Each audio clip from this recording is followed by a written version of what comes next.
Knowledge and skills are like gold, a currency you will transform into something more valuable than you can imagine. It's similar to one of your tweets, which is eventually the time that was not spent on learning skills will catch up to you and the fall will be painful. Well, you know, life can be kind of difficult, right? You don't really know sometimes where you're headed. Nobody kind of gives you any kind of guidance in this world, right? And they don't tell you when you graduate college, go ahead, go, Robert, you go study this. This is what you know, and you know this is what your brain is suited for, et cetera, et cetera.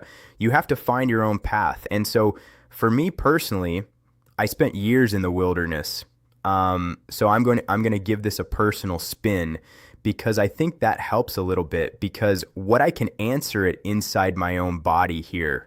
So I know I want to be a writer, but I can't figure out what the hell I'm going to write. So I leave college and I try journalism because I have to make a living. I have to support myself and I don't really like it. It doesn't suit me.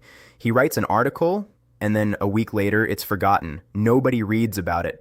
And as somebody who studied ancient Greek and Latin in college, I think in terms of thousands of years and not in 3 days or a week. You know, I want something that I write to be read in 3020 for, sorry. So wasn't a good fit. So I quit. I wander around Europe trying to write a novel with my backpack. I live in London. I live in Paris. I lived in Ireland. I lived in Greece, you name it. I taught English in Spain trying to write a novel. I had no discipline. I couldn't do it. It didn't work. And I started to get depressed. I had spent 18 years or so acquiring in high levels of skill in writing. Okay. I learned in journalism how to write under a deadline, under pressure, how to make it dramatic, how to make the opening sentence exciting enough to make you read on further.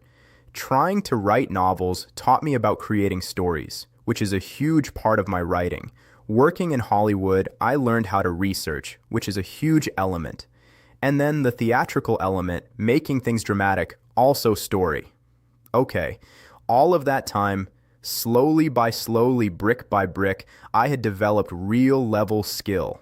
So when it came time to write the 48 Laws of Power, I could do it. I had learned all this discipline. I had learned how to write under a deadline. I learned how to make things entertaining. The whole bag. Okay. And so the world opened up for me. Prior to that time, I was miserable. Really, really was. I mean, I had good moments too. You're young. You're always happy when you're young. But a lot of times I was miserable and I didn't know why, but I was acquiring skills, not even aware of it. And so the reason I write that is when you develop that skill, when you're serious about it, because I was very serious about writing, you change your brain. You rewire your brain. It's like, and this is a remarkable power of the human brain that people don't realize. Something I'm also writing in my new book. This one writer, his name is Schwartz. I believe he's a UCLA neuroscientist. He wanted to help people who had OCD, right? Obsessive compulsive disorder. And usually it's drugs and it's talking therapy. He wanted to find out something more effective. And he found that through certain strategies that he developed, that they could use in their life, that they would get over their disorder.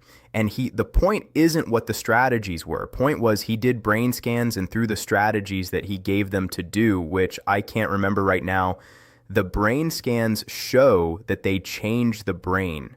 And his point was through thinking, through developing skills, you literally change matter, you change your brain. So something non-material like thoughts can literally change material things, like the wiring of your brain.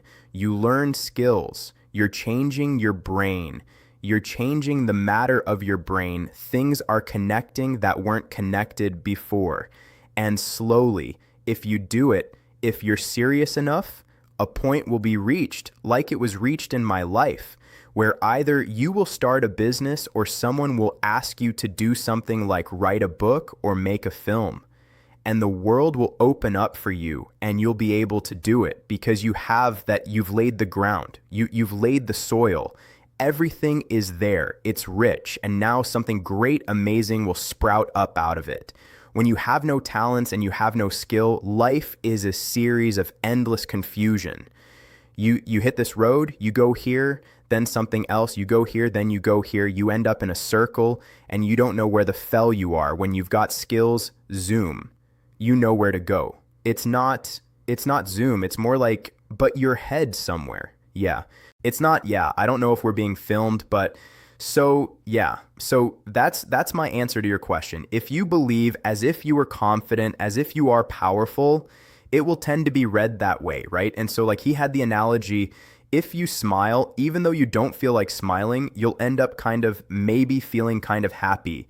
So the physical action will create the psychological action was his belief because he was very much believer in the body things, starting from the body. So if you believe physically and bodily embodied that you were great, that you deserve, this will kind of become part of your psychology and it will radiate outward. But for those that don't, they just don't have that belief. Can you lie to yourself? Can you tell yourself, I am strong and I am powerful? Well, everybody has some good qualities, right? I think almost everybody has something that they can go back to in the past and go, I was actually very good at that. That was actually a good moment. I actually was, scored in that particular moment. And you can think about that. I mean, actors do that all the time in movies. When they want to express an emotion, they go back into their past. Like they have to express sadness. They go back and they think about their father or mother who died, and they call that emotion up. You can call that emotion up of when you did something actually really great. You might have only been in high school when you were on the sports team and you threw the touchdown or something. Okay, think about that and it'll come back to you. Everybody has something that they can be confident about. I hope if there was one law that the powerless amongst us who feel powerless or lost in the current world, one law or one fact of human nature that people who are feeling lost and purposeless in a drift right now should be thinking the most about. Which one springs to mind? Well, there's no one shop answer to this kind of thing, but one law that I would highlight is interaction with boldness. And what I mean by that is if you feeling timid, if you're feeling that you're not confident in something, you will start a project and it will fail because you feel that way, because you don't enter into it with the right energy. So if you take something and you do something boldly, everybody loves the bold. Everybody admires it. Even if it's stupid, even if it fails, it will gain you that kind of attention. And so let's say you're thinking about starting a business. Well, just go ahead and do it and be bold about it and start it and be as dramatic as you can and be as confident as you can. And it creates a self-fulfilling dynamic. People admire it. They don't admire the timid and the insecure and the guy who spends 2 years talking about that podcast he's going to start. They admire it. That bloke who just decided, all right, I'm going to start it. I don't care if nobody likes it. Fine. I remember this guy who interviewed me once. He had a magazine called Bad Ideas, and it was a really successful magazine in like the early 2000s. And I said, where'd you get that idea? And he said, my mother told me that to start that magazine was a really bad idea, right? So I thought I'd put the title there, and that would be the title of it. And I just went ahead and started it. And it was very successful because it was a great marketing gimmick, and it also worked. And it was auction full of bad ideas of the thing, but in a very interesting way. So being bold, being different, everybody nowadays, I'm getting on my goddamn soapbox again. And I apologize to everyone about this, but everyone is so similar. Everybody is so afraid. Everyone's trying to be like everybody else. You go out there and you start something that's different, that's you, that's unique, that's loud, that proclaims I'm a different voice on it. You're going to get attention. So I want more bold people in this world. We got too much fear. I'm not maybe a big admirer in some ways of Elon Musk, but damn it, he's always bold and it always works for him. He doesn't start just a minimal business about maybe sending rockets out there. He starts thinking it's going to take you to Mars. He's bold and people love it. One of the groups, I suppose, I think that's looking for a lot of advice at the moment is young men feeling a little lost, like their place in the world is just uncertain. They don't really know or have the direction. What advice would you have for young men that are feeling a little lost in the modern world? Well, you have to be comfortable with who you are and with your masculinity. So the word masculine has now got like this negative connotation around it, which is terrible because you're a young man. It's not every young man. Some men don't feel this way, but a lot of young men, I remember myself, you got this testosterone that's roaring through you. You're competitive. You're ambitious. You have goals. You have this energy. You want to assert yourself, but it's bad. It's bad. It's bad. You're not supposed to be like that, you know? And the culture isn't about, there's no virtue in masculinity, okay? There is such a thing as toxic masculinity, most definitely, but there are virtues in being masculine and have to be redefined, and we have to have icons and role models for that. And so when I was growing up, oh God, I sound like I hated that when people said that when I was a kid. So I know you're going to hate me, but I'll say that anyway. I can't help it because it's true. When I was growing up, I watched like a lot of Westerns. It was the silent hero kind of thing, the Gary Cooper thing. But my idea of masculinity growing up was a man who was in control of himself, of who wasn't mean, wasn't pushing people around, who was decent, who treated women well. So treating women well is a masculine virtue, is a good thing. It comes from a position of strength. You're not insecure about your masculinity. You don't have to prove that you're a man by demeaning women, by pushing them around, by calling them, and etc. You don't have to take the Andrew Tate path in life. You can respect women, and respecting them is a sign of your strength, is a sign of being secure in your masculinity. You don't need to put other people down to make yourself feel better, okay? So we have to redefine these qualities, but there are no icons like out there. You either have the Andrew Tates out there, or you have these wimpy men who are just so afraid of being masculine, okay? Your aggression, your assertiveness, your testosterone, it's a good thing. It's how things get done. It's what energizes you, what puts you in the world. It makes what makes you ambitious, what makes you assert yourself and motivate yourself. It has to be channeled. It has to be disciplined.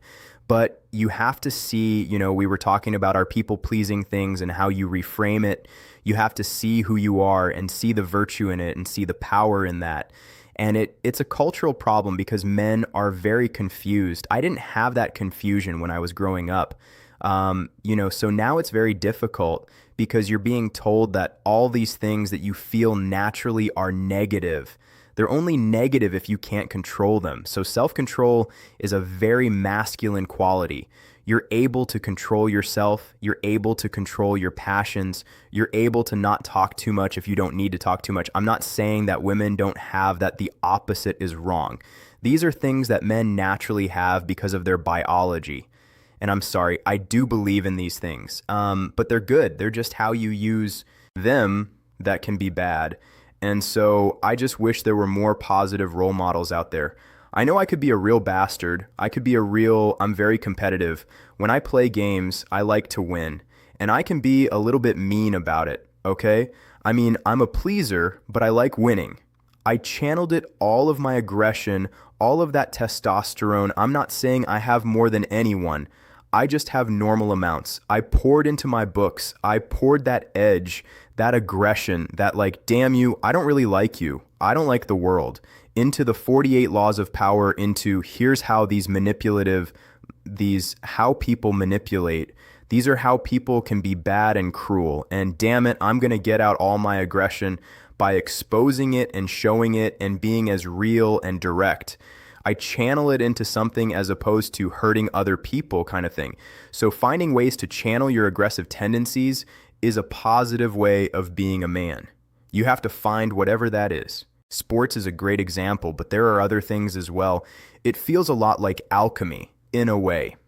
Or actually, it's alchemy is taking something which is bad or useless and turning it into something which is valuable. This is taking something which is uncertain. It could go either way. You know, this desire for mastery, for conquer, for achievement,